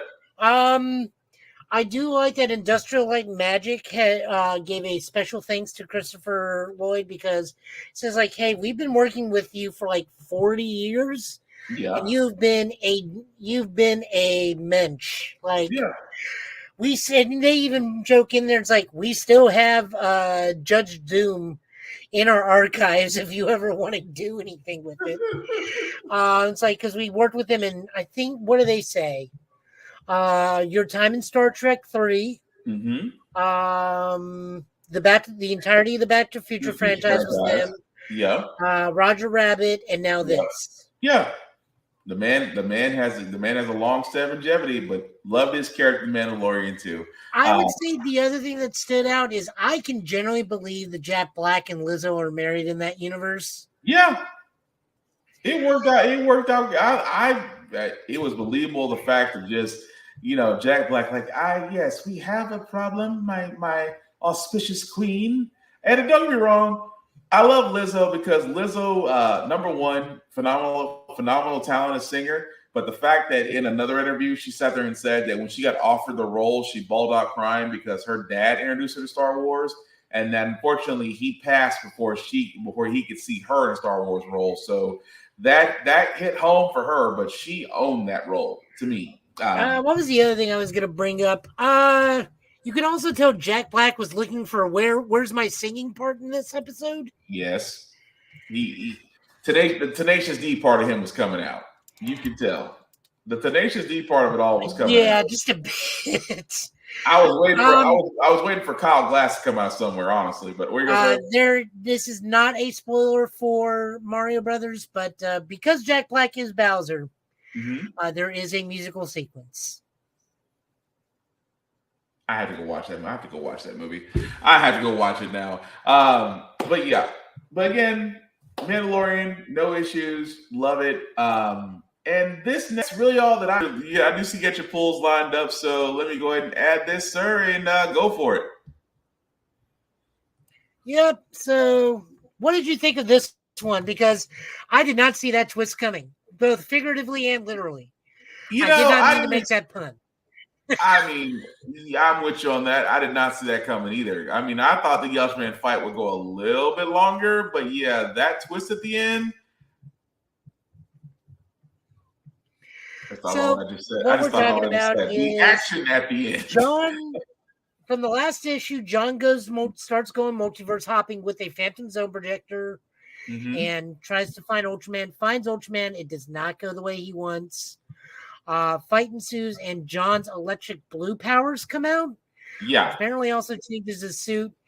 And apparently the multiverse that they found themselves in is in the Injustice universe. And I don't know what point this is, but this is clearly before game 1 and 2 happened. But without spoiling too much, we'll just say Injustice Superman finds them both. You ain't lying. And just as we can see here, this is written by Tom Taylor with art by Clayton Henry, colors by Jordi Belair, and lettering by Wes Abbott. As we see right here, Injustice Superman finds him and apparently meets John. The reason why he's crying is because John in this universe shouldn't exist. Right. Because he died in his mother's womb by Superman's hands. That is not, I am okay with spoiling that because that is a long known fact from the Injustice video game. And has to be explained the reason why he's crying. But yeah. Yes. Apparently he should have a sister in this universe too. I'm not sure about that or not, but I think there's supposed to be this was supposed to be his second kid. Yeah, second. Okay. We just never got to see the daughter at that point. Moving along. I mean, this was a good book. Again, I definitely support the John Kent storylines. It's interesting. They are definitely trying to make John his own thing. I am more than okay with him becoming Electric Blue Superman. Yeah. Because that was a distinctive time period that a lot of people have nostalgia for, but it didn't really go anywhere because, Clark is just too inundated with the general public as a certain version of Superman. So giving the Electric Blue identity to John makes sense. Yeah. It just is kind of a bummer we do away with one of his primary. He keeps having the Marvel effect where he keeps losing his primary antagonists. But in this case, wow. Just wow. There's no other way to put it right now. Just wow. Yeah. That may not even be the main Ultraman, so we may not have to worry about that. Yeah, but still. Wow. Anyway, go ahead. Yep. Flash 796. This is the 1 minute war, the finale to the 1 minute war. This is written by Jeremy Adams with pencils by Roger Cruz, George Habondis, and Fernando Parsin. At least I think I'm reading that right. Inks by Wellington Diaz, George Hambada, and Auclair Albert, with colors by Luis Guerrero, Matt Herms, and Pete Panteras. This is slowly running out the Jeremy Adams run because at issue 800, his run ends. And then we get the new Cosmic Horror Flash book by Cy Spurrier, which is a weird sentence alone to say that. But the next book is still going to be Wally, so I'm still going to read it. This ties up a lot of things, so they really want to undo Heroes in Crisis. You ain't lying. And this book pretty much just eradicates this, save for Speedy, Roy Harper, which they just stayed like, look, it's pivotal that he died because we got stuff we want to do with him in Green Arrow. He's a fixed point. He's a fixed point. It couldn't be saved. Like, but yeah. Old Beetle says, like, look, he was like right next to you when you exploded. I couldn't get him out of there. Everybody else, though, they're fine. Yeah. But still.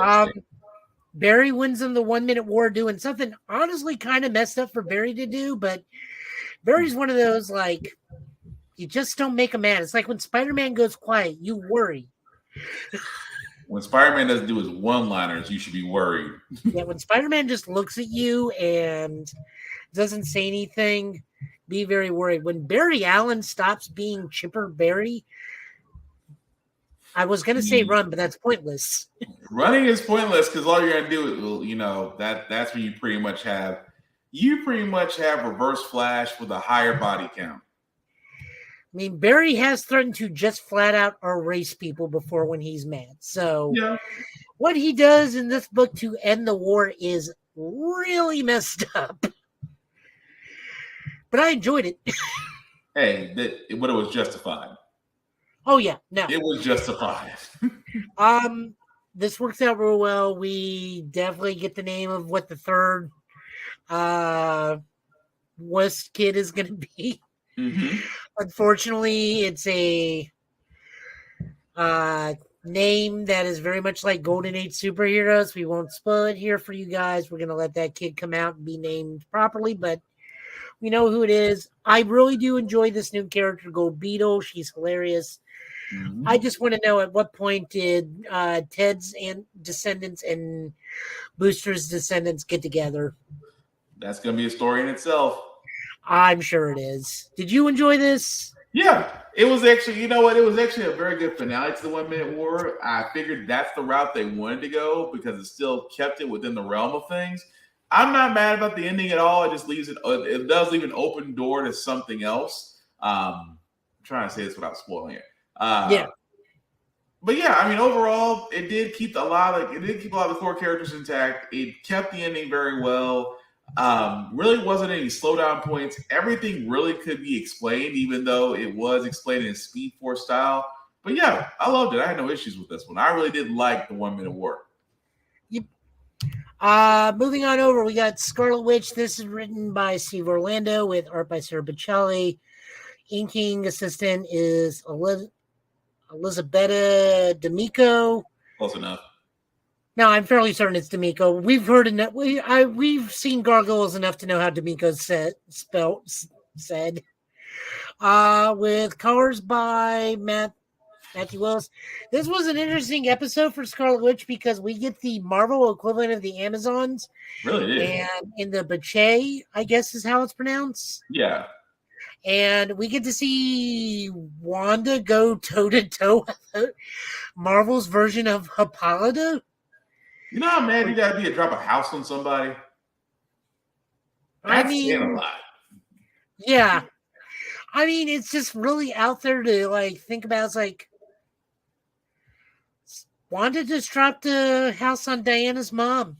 Yeah. And she stayed more King walking off is like, I've been hit with bigger things than that. Oh, really? I was like, let me just. I was like, you should. I was like, wow. I was like, first you drop a house on her. The whole thing with Darcy though, it's like Darcy was like, really? Darcy did that? Only to find out at the end, it's like, oh wow, I did not see that coming. But no, between those two and the fact that she sent her literally to a spot where she would have protected barrier is like, yeah, that's gonna hold you.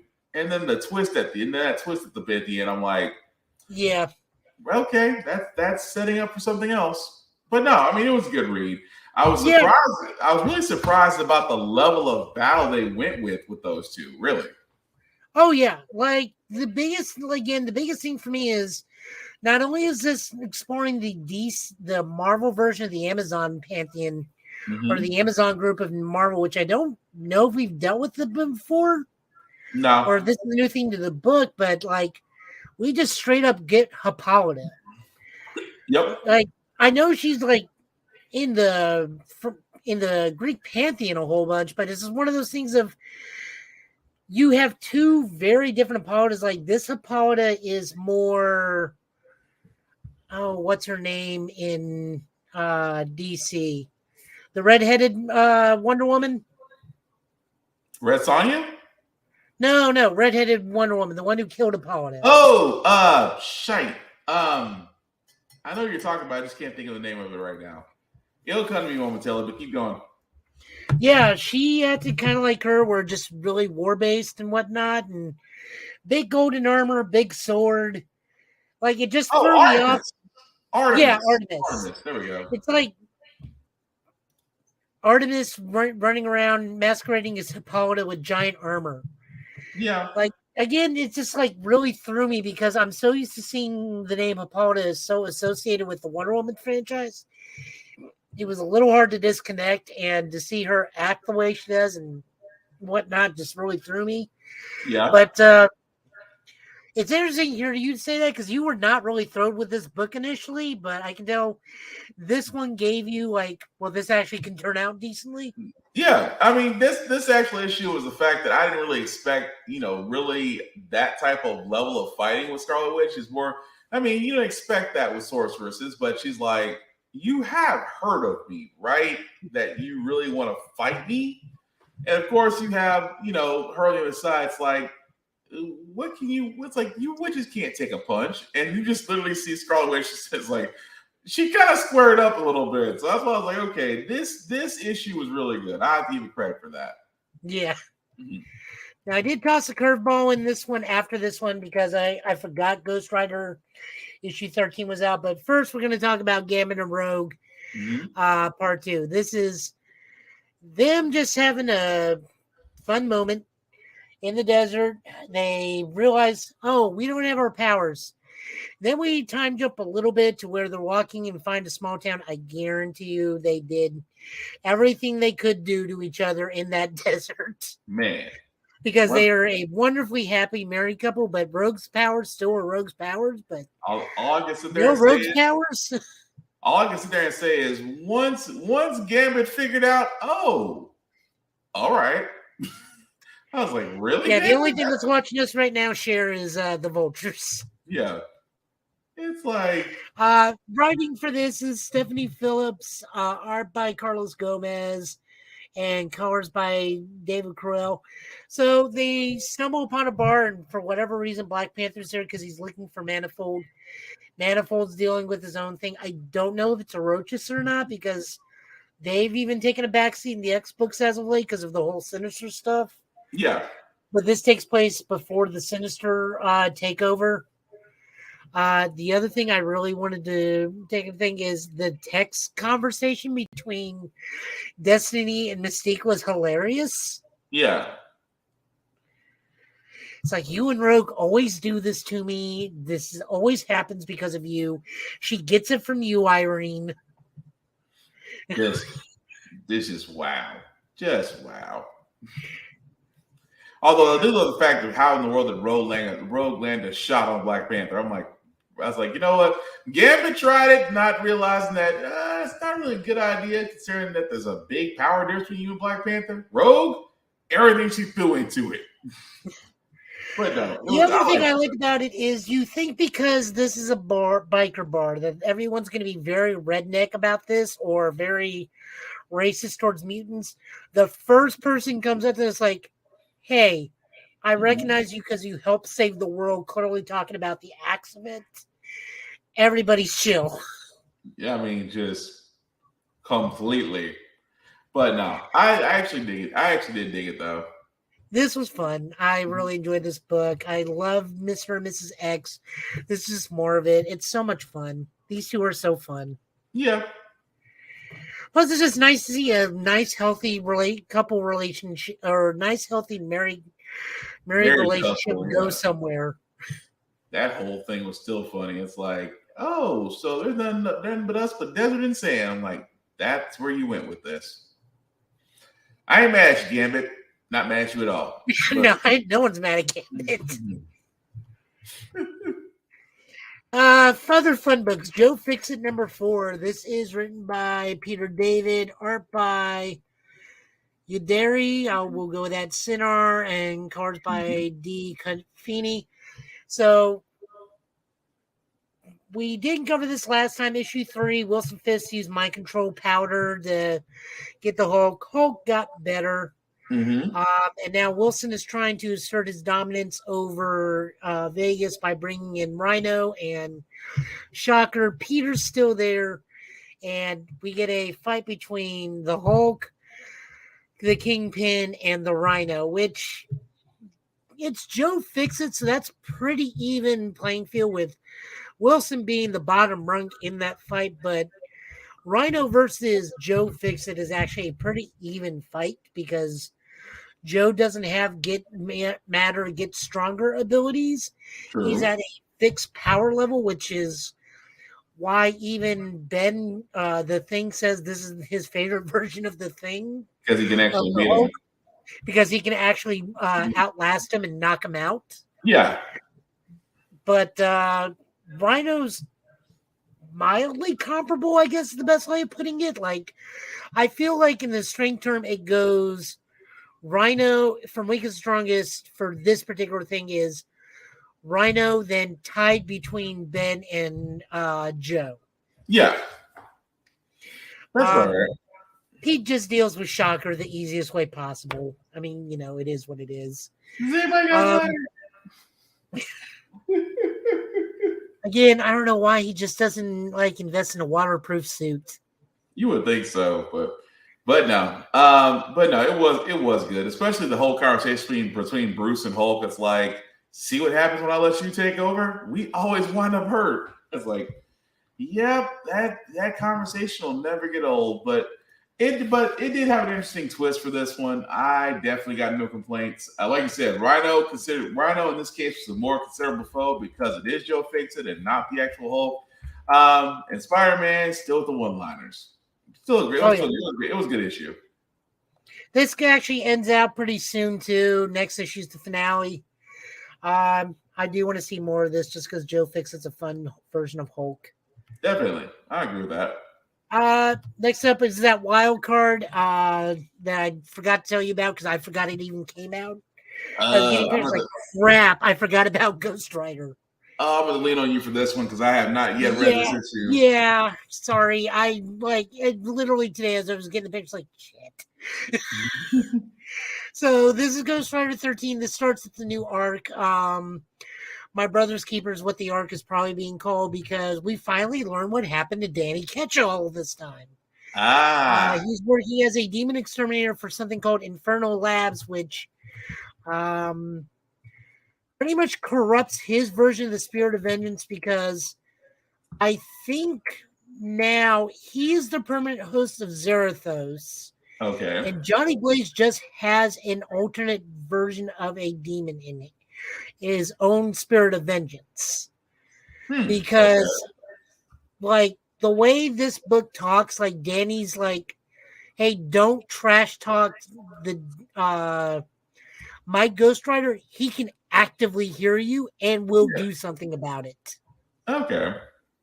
But it also shows that he is hired by called Infernal Labs, and They test him out by killing a demon, and then they start doing some mild experimentation on him, which Danny just signs up for because Danny wants something to do, wants his life to have meaning.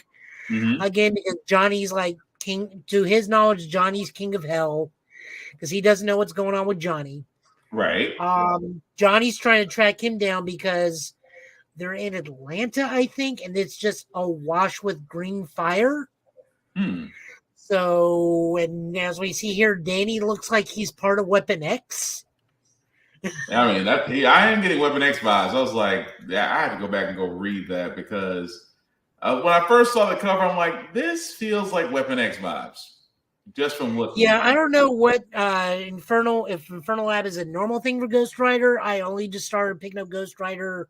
Well, Infernal Labs is kind of a side. Infernal Labs is kind of a side one, but not to this extent. But I guess in this run, I have to go back and go see because really Infernal Labs is kind of like the Sword. It's kind of like Sword in Ghost Rider world. But I have to go back and read what's going on. Okay.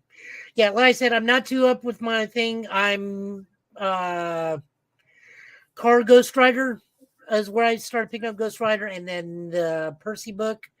But pretty soon the brothers are going to meet, and it's not going to go well because Danny is allowing himself to be having this done to him. But I guarantee you, if this is Zarathos, Zarathos does not like this being done to him. Right. So we'll see from here, but I enjoyed this. This was something they've been alluding to for like 2 or 3 issues with covers constantly like this, and now we're finally getting the story. And now I have something to read tonight, but go ahead. Yeah.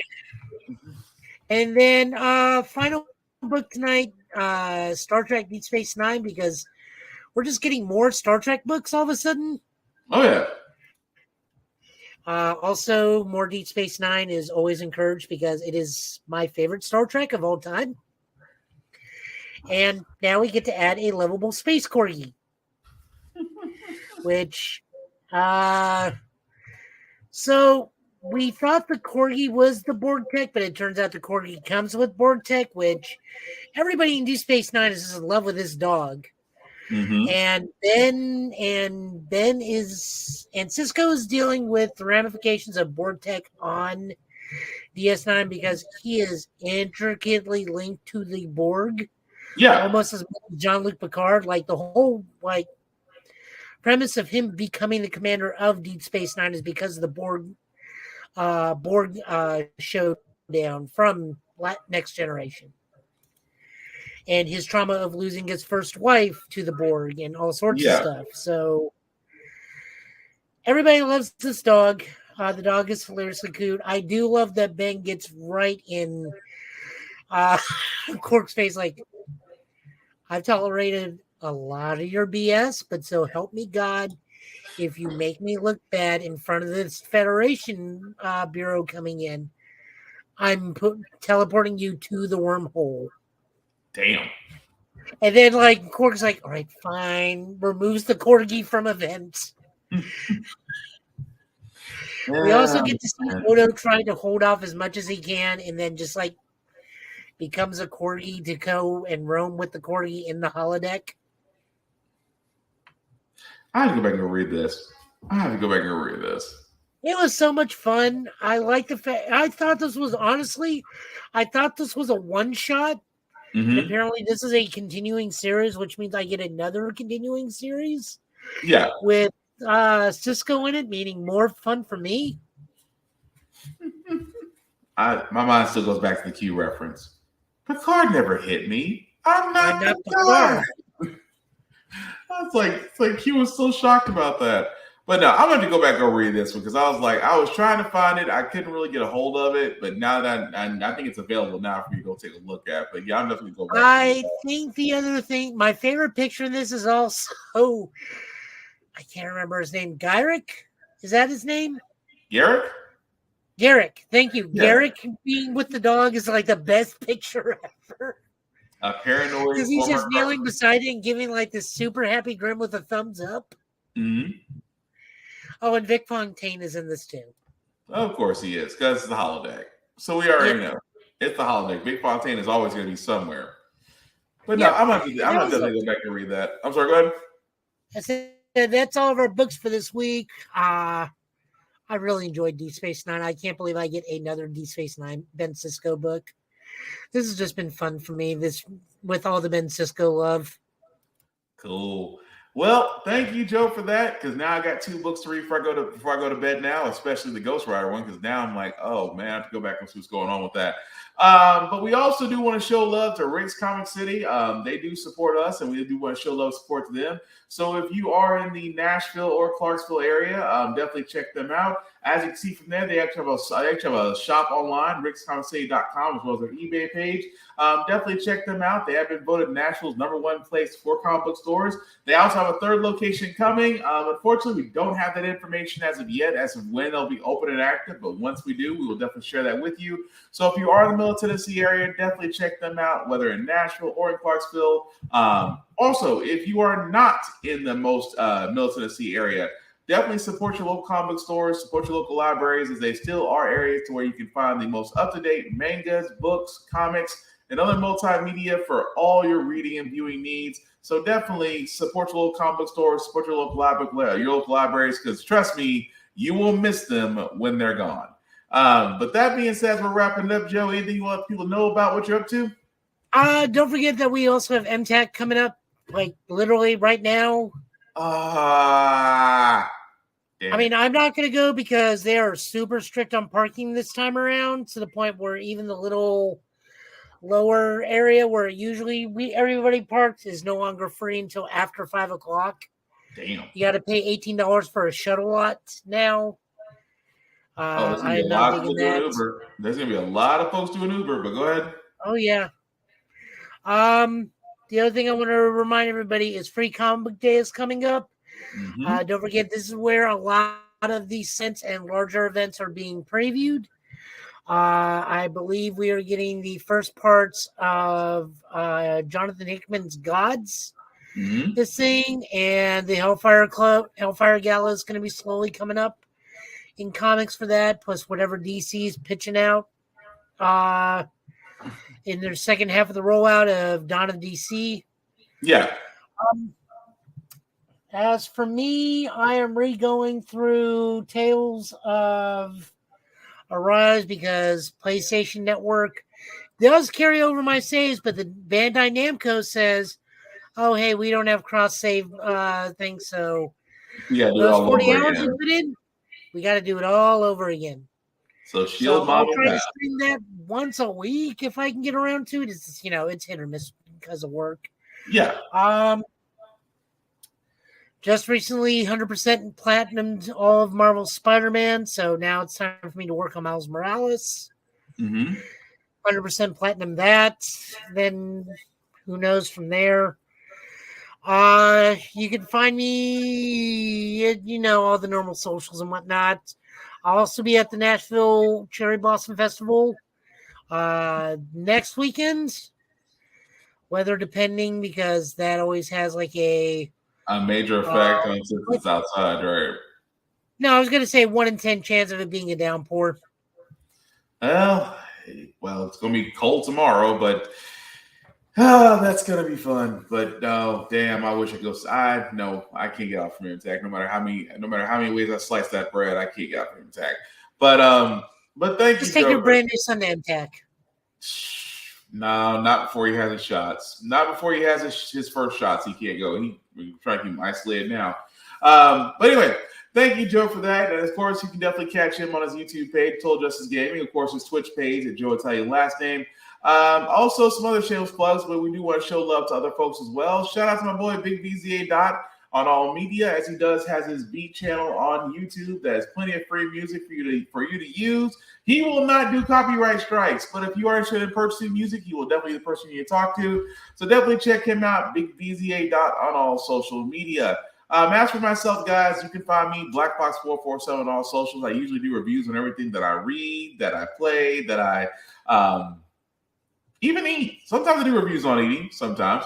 And also, I do also watch things I watch too, including wrestling, because it's still real to me. As Mr. Kenny used to say, wrestling is real. People are fake. At the same time, guys, We do actually have a link that's been scrolling at the bottom and make it a little bit bigger for the world to see. If you copy and paste that into your browser, it'll take you to our link tree. That's the YouTube, Facebook, and Twitch groups for all of our podcasts, How the Heck We Got Here, Get Bit, and of course, Supplements Podcast.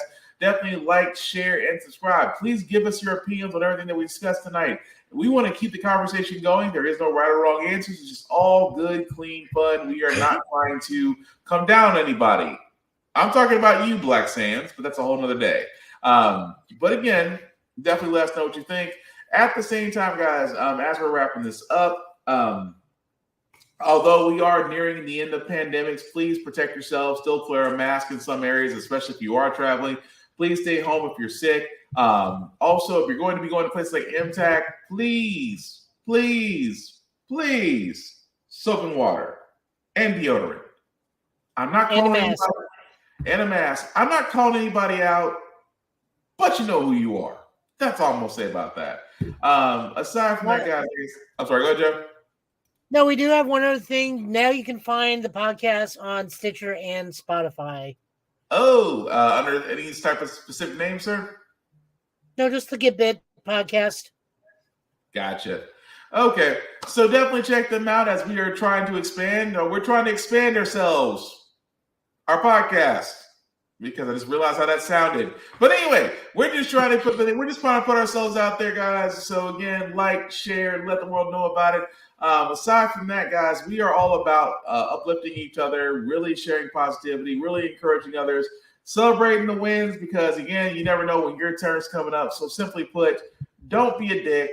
Simply just say cool, thank you, appreciate it, congrats, and move forward. Aside from that, guys, we hopefully will be back here next Friday, same Get Bit time, same Get Bit channel, with news that has happened throughout the week, especially if trailers and things as news persist. Also with anime reviews, as you guys have seen that we talked about, the new animes on the horizon have already started. So we'll probably do reviews on that as well. But before we call it night, Joe, anything else you guys say, sir? No, I'm good this time. All right. Wow. He usually has something, but insert witty comment here. But I guess he usually had me, but he got me at the early part of the podcast, never at the end. This is different. This is weird. I don't know how to go with this. But anyway, that being said, guys, he's been Joe. I've been Will. This has been the Get Bit Podcast tonight. Please take care of yourselves and each other. We will all get through this.